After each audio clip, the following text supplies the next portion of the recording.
to do as he would, and he said, "Well, for many deeds you have earned my thanks, but not the least is the finding of my foster son. At this party, ask for any gift, and I will not deny it to you." "I ask then for a sword of worth," said Beleg, "for the orcs come now too thick and close for a bow only, and such blade as I have is no match for their armor." "Choose from all that I have," said Thingol, "save only Aranruth, my own." Then Beleg chose Anglachel, and that was a sword of great worth, and it was so named because it was made of iron that fell from heaven as a blazing star, and would cleave all earth-delved iron. One other sword only in Middle-earth was like to it. That sword does not enter into this tale, though it was made of the same ore by the same smith. And that smith was Eol, the dark elf, who took Arathel, Turgon's sister, to wife. He gave Anglachel to Thingol as fee, which he begrudged, for leave to dwell in Nam Elmoth, but his mate Angwell he kept, until it was stolen from him by Maeglin his son.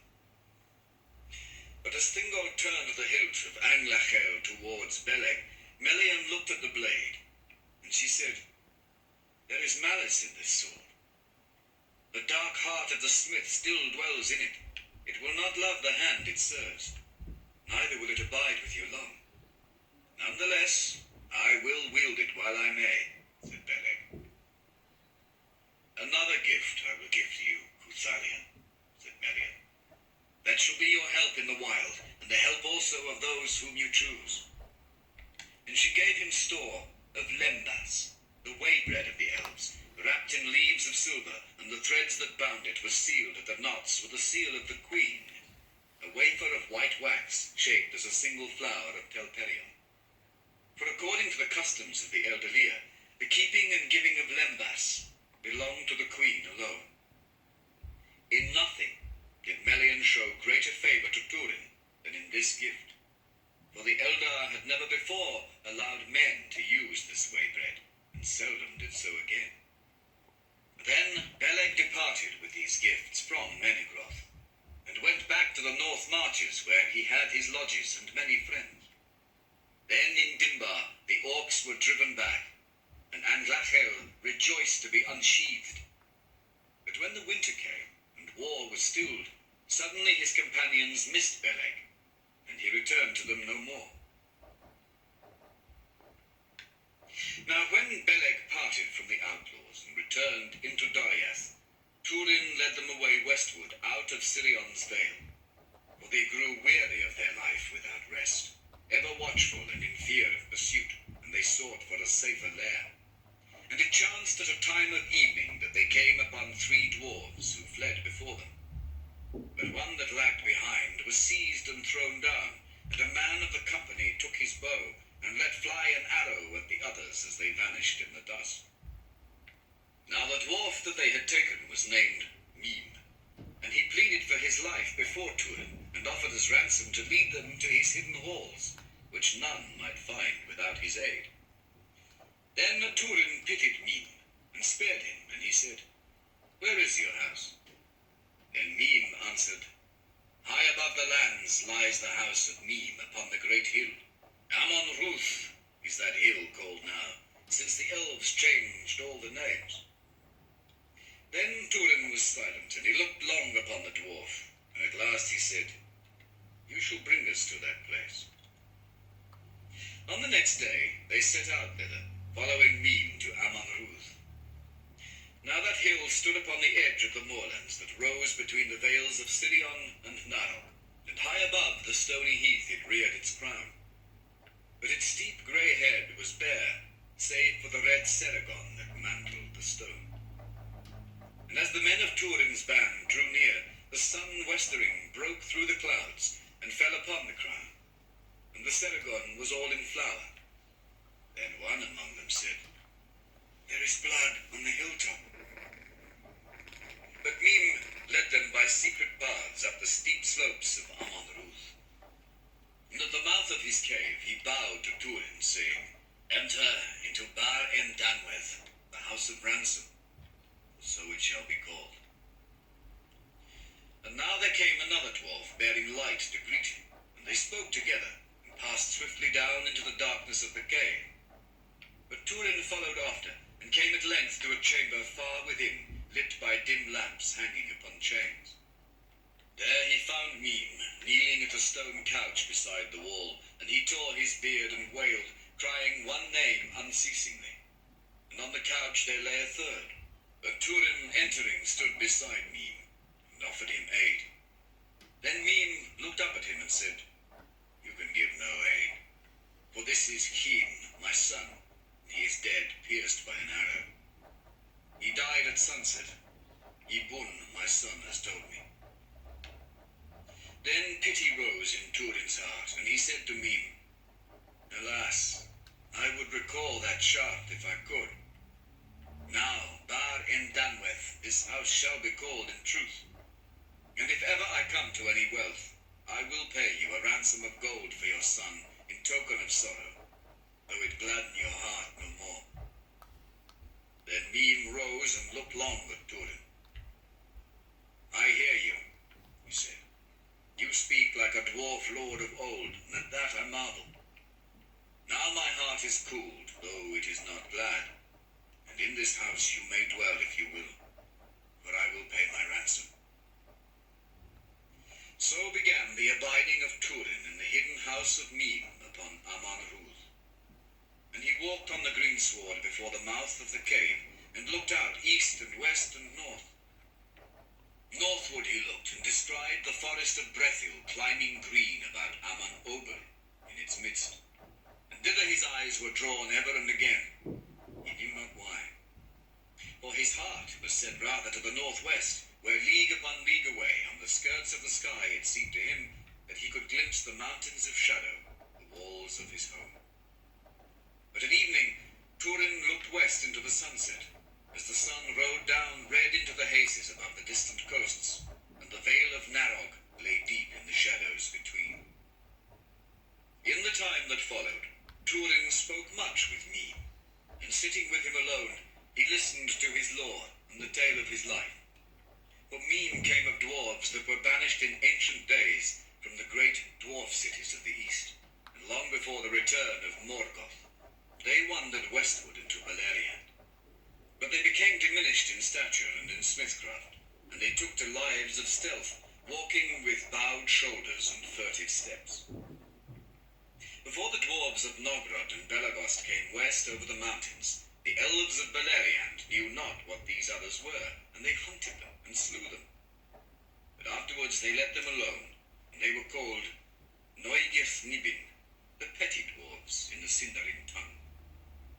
They loved none but themselves, and if they feared and hated the orcs, they hated the Eldar no less, and the exiles most of all.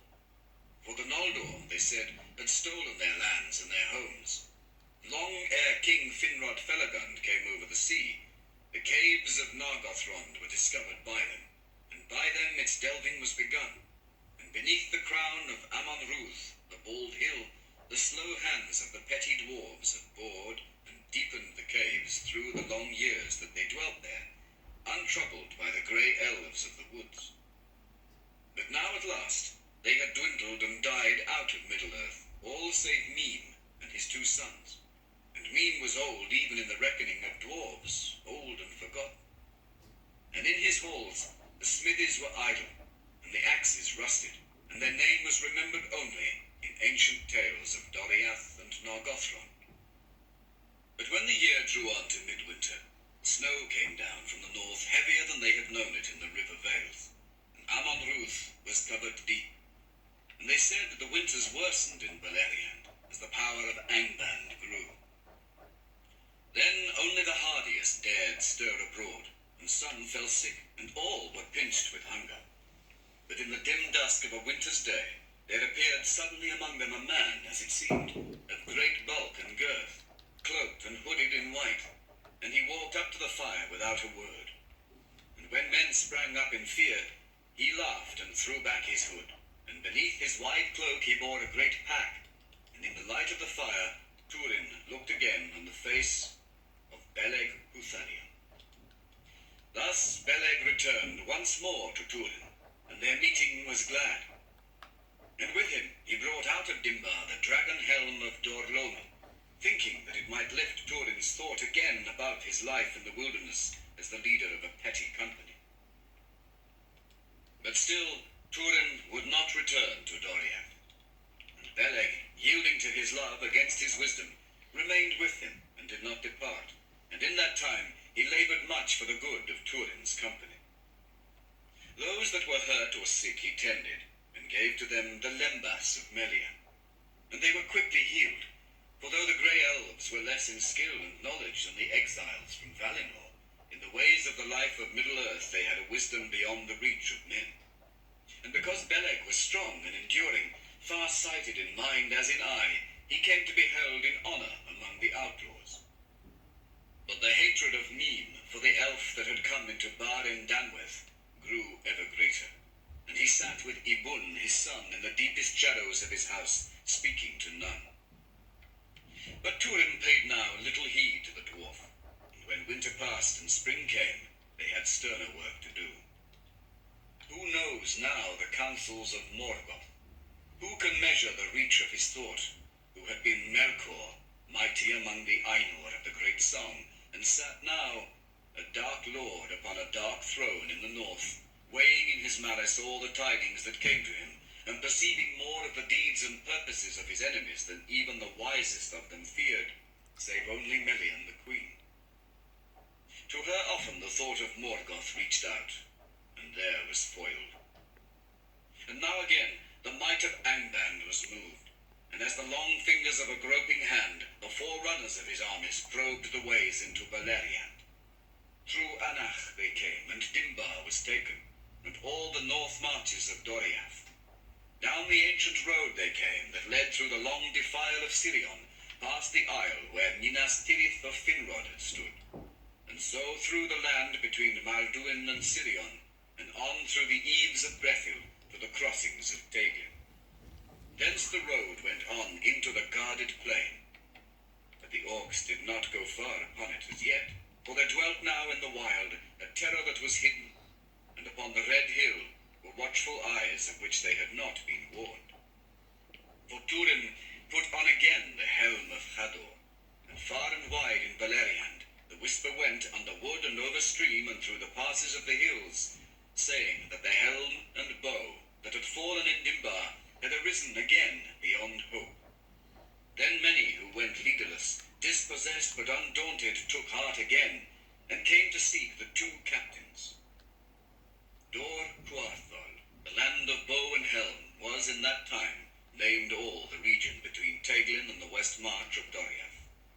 And Turin named himself anew Gorthal, the dread helm, and his heart was high again. In Menegroth and in the deep halls of Nargothrond, and even in the hidden realm of Gondolin, the fame of the deeds of the two captains was heard, and in Angband also they were known. Then Morgoth laughed, for now by the dragon helm was Hurin's son revealed to him again, and ere long Amon-Ruth was ringed with spies. In the waning of the year, Mim the dwarf and Ibun his son went out from Barren-Danweth to gather roots in the wild for their winter store, and they were taken captive by orcs. Then for a second time, Mim promised to guide his enemies by the secret paths to his home on Amon-Ruth. But yet he sought to delay the fulfillment of his promise, and demanded that Gorthal should not be slain. Then the orc captain laughed, and he said to Mim, "Assuredly Turin, son of Hurin, shall not be slain." Thus was Barren-Danweth betrayed, for the orcs came upon it by night at unawares, guided by Mim. There many of Turin's company were slain as they slept, but some, fleeing by an inner stair, came out upon the hilltop, and there they fought until they fell, and their blood flowed out upon the Ceragon that mantled the stone. But a net was cast over Turin as he fought, and he was enmeshed in it, and overcome and led away. And at length, when all was silent again, Mim crept out of the shadows of his house.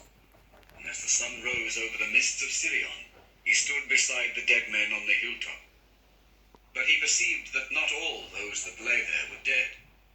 For by one his gaze was returned, and he looked in the eyes of Beleg the elf.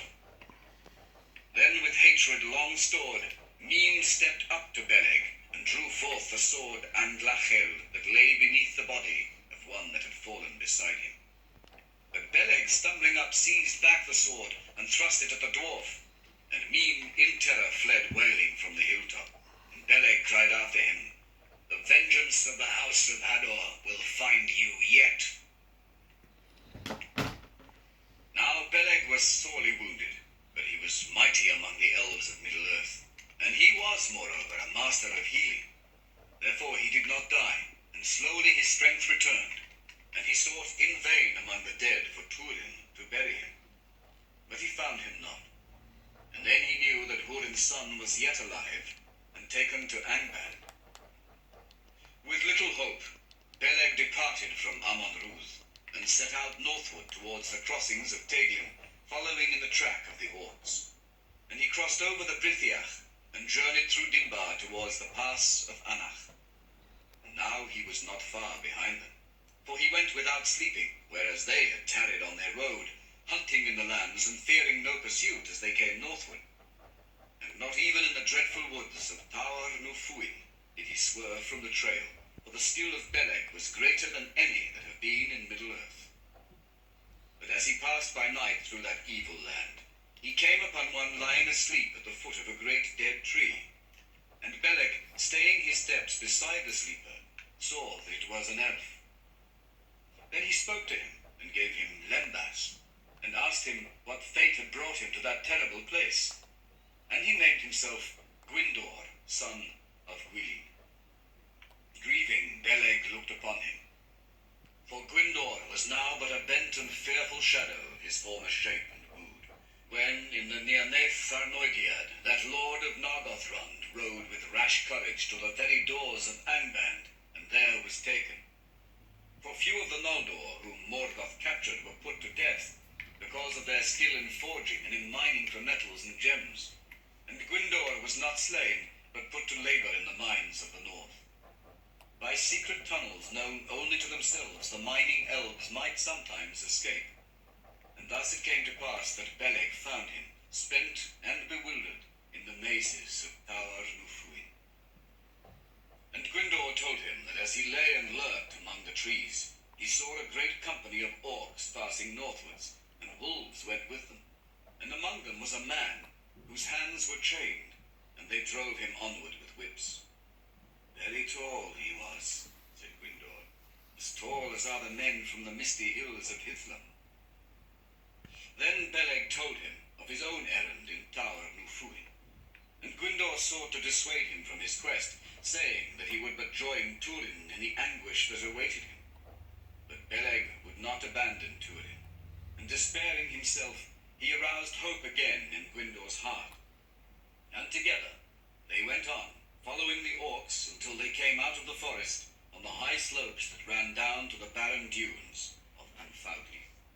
There, within sight of the peaks of Thangorodrim, the orcs made their encampment in a bare dell as the light of day was failing, and setting wolf sentinels all about, they fell to carousing. A great storm rode up out of the west, and lightning glittered on the shadowy mountains far away, as Beleg and Gwyndor crept towards the dell. When all in the camp were sleeping, Beleg took his bow, and in the darkness shot the wolf sentinels one by one and silently. Then in great peril they entered in, and they found Hurin fettered hand and foot, and tied to a withered tree. And all about him knives that had been cast at him were embedded in the trunk, and he was senseless in a sleep of great weariness. But Beleg and Gwyndor cut the bonds that held him, and lifting him, they carried him out of the dell. Yet they could bear him no further than to a thicket of thorn trees a little way above. There they laid him down, and now the storm drew very near. Beleg drew his sword, Anglachel, and with it he cut the fetters that bound Hurin. But fate was that day more strong, for the blade slipped as he cut the shackles, and Hurin's foot was pricked. Then was aroused into a sudden wakefulness of rage and fear, and seeing one bending over him with naked blade, he leapt up with a great cry, believing that orcs were come again to torment him. And grappling with him in the darkness, he seized Anglacher and slew Beleg Cutharian, thinking him a foe. But as he stood, finding himself free and ready to sell his life dearly against imagined foes, there came a great flash of lightning above them, and in its light he looked down on Beleg's face. Then Turin stood stone still and silent, staring on that dreadful death, knowing what he had done. And so terrible was his face, lit by the lightning that flickered all about them, that Gwyndor cowered down upon the ground and dared not raise his eyes. But now in the dell beneath the orcs were aroused, and all the camp was in tumult, for they feared the thunder that came out of the west, believing that it was sent against them by the great enemies beyond the sea. Then a wind arose, and great rains fell, and torrents swept down from the heights of Tower Nufuin. And though Gwyndor cried out to Turin, warning him of their utmost peril, he made no answer, but sat unmoving and unweeping in the tempest beside the body of Beleg Cutharion. When morning came, the storm was passed away eastward over Loth Land, and the sun of autumn rose hot and bright. But believing that Turin would have fled far away from that place, and all trace of his flight be washed away, the orcs departed in haste without longer search, and far off Gwyndor saw them marching away over the steaming sands of Anfaugi. Thus it came to pass that they returned to Morgoth empty-handed, and left behind them the son of Hurin, who sat crazed and unwitting on the slopes of Tower Nufuin, bearing a burden heavier than their bonds. Then Gwyndor roused Turin to aid him in the burial of Beleg, and he rose as one that walked in sleep. And together they laid Beleg in a shallow grave, and placed beside him Belthronding, his great bow, that was made of black yew wood. But the dread sword Anglacher Gwyndor took, saying that it were better that it should take vengeance on the servants of Morgoth than lie useless in the earth. And he took also the lembas of Melian to strengthen them in the wild. Thus ended Beleg Strongbow, truest of friends, greatest in skill of all that harboured in the woods of Beleriand in the elder days, at the hand of him whom he most loved. And that grief was graven on the face of Turin, and never faded. But courage and strength were renewed in the elf of Nargothrond, and departing from Tower Nufuin, he led Turin far away. Never once, as they wandered together on long and grievous paths, did Turin speak, and he walked as one without wish or purpose, while the year waned and winter drew on over the northern lands. But Gwyndor was ever beside him to guard him and guide him. And thus they passed westward over Sirion, and came at length to Aethel Evelyn, the springs whence Narag rose beneath the mountains of shadow. There Gwyndor spoke to Turin, saying, "Awake, Turin, son of Hurin Thalion. On Ivrin's lake is endless laughter. She is fed from crystal fountains unfailing, and guarded from defilement by Ulmo, lord of waters, who wrought her beauty in ancient days." Then Turin knelt and drank from that water, and suddenly he cast himself down, and his tears were unloosed at last, and he was healed of his madness. There he made a song for Beleg, and he named it Leir Cu Beleg, the song of the great bow, singing it aloud, heedless of peril. And Gwyndor gave the sword Anglachel into his hands, and Turin knew that it was heavy and strong and had great power, but its blade was black and dull, and its edges blunt. Then Gwyndor said, "This is a strange blade, and unlike any that I have seen in Middle-earth. It mourns for Beleg even as you do. But be comforted, for I return to Nargothrond of the house of Finarfin, and you shall come with me and be healed and renewed." "Who are you?" said Turin. "A wandering elf, a thrall escaped, whom Beleg met and comforted," said Gwyndor. "Yet once I was Gwyndor, son of Gwilym, the lord of Nargothrond, until I went to the Nearnaeth Arnoediad, and was enslaved in Angband. Then have you seen Hurin, son of Galdor, the warrior of Dorlomin? Said Turin. I have not seen him, said Gwyndor. But rumour of him runs through Angband that he still defies Morgoth, and Morgoth has laid a curse upon him and all his kin. That I do believe, said Turin. And now they arose, and departing from Aethel Ivrin, they journeyed southward along the banks of Narog, until they were taken by scouts of the elves, and brought as prisoners to the hidden stronghold. Thus did Turin come to Nargothrond. At first his own people did not know Gwyndor, who went out young and strong, and returned now seeming as one of the aged among mortal men, because of his torments and his labours. But Findwylas, daughter of Orodreth the king, knew him, and welcomed him, for she had loved him before the Nirnaeth, and so greatly did Gwyndor love her beauty, that he named her Feilivrin, which is the gleam of the sun on the pools of Ivri. For Gwyndor's sake, Turin was admitted with him into Nargothrond, and he dwelt there in honour. But when Gwyndor would tell his name, Turin checked him, saying, I am Agarwain, the son of Umarth, which is the blood-stained son of ill-fate, a hunter in the woods. And the elves of Nargothrond questioned him no more. In the time that followed, Turin grew high in favour with Orodreth, and well-nigh all hearts were turned to him in Nargothrond, for he was young and only now reached his full manhood. And he was in truth the son of Morwen Elethwin to look upon, dark-haired and pale-skinned, with grey eyes, and his face more beautiful than any other among mortal men in the elder days. His speech and bearing were that of the ancient kingdom of Doriath, and even among the elves he might be taken for one from the great houses of the Noldor. Therefore, many call him Adanathel, the Elf-man. The sword Anglachel was forged anew for him by cunning smiths of Nargothrond, and though ever black, its edges shone with pale fire, and he named it Gurthang, Iron of Death. So great was his prowess and skill in warfare on the confines of the guarded plain, that he himself became known as Mormegil, the Black Sword. And the elves said, the Mormegil cannot be slain save by mischance, or an evil arrow from afar. Therefore, they gave him dwarf mail to guard him. And in a grim mood, he found also in the armories a dwarf mask all gilded, and he put it on before battle, and his enemies fled before his face. Then the heart of Findwylas was turned from Gwyndor, and against her will her love was given to Turin.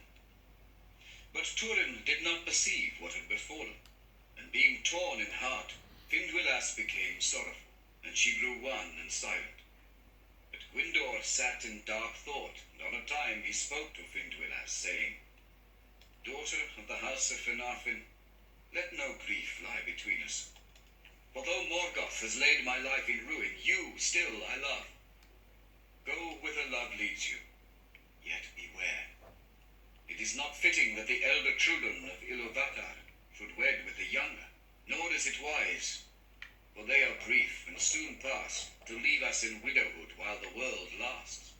Neither will fate suffer it, unless it be once or twice only, for some high cause of doom that we do not perceive, that this man is not barren. A doom indeed lies on him, as seeing eyes may well read in him, but a dark doom. Enter not into it. And if you will, your love shall betray you to bitterness and death, for hearken to me. Though he be indeed Agarwain, son of Ulmar, his right name is Turin, son of Hurin, whom Morgoth holds in Angband, and whose kin he has cursed.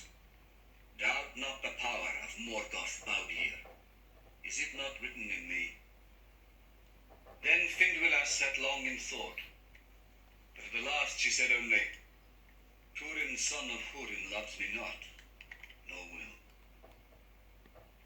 Now when Turin learnt from Findwylas of what had passed, he was wrathful, and he said to Gwyndor,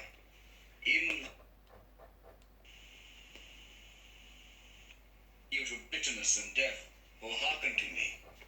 Though he be indeed Agarwe, son of Ulmar, his right name is Turin, son of Hurin, whom Morgoth holds in Angband, and whose kin he has cursed.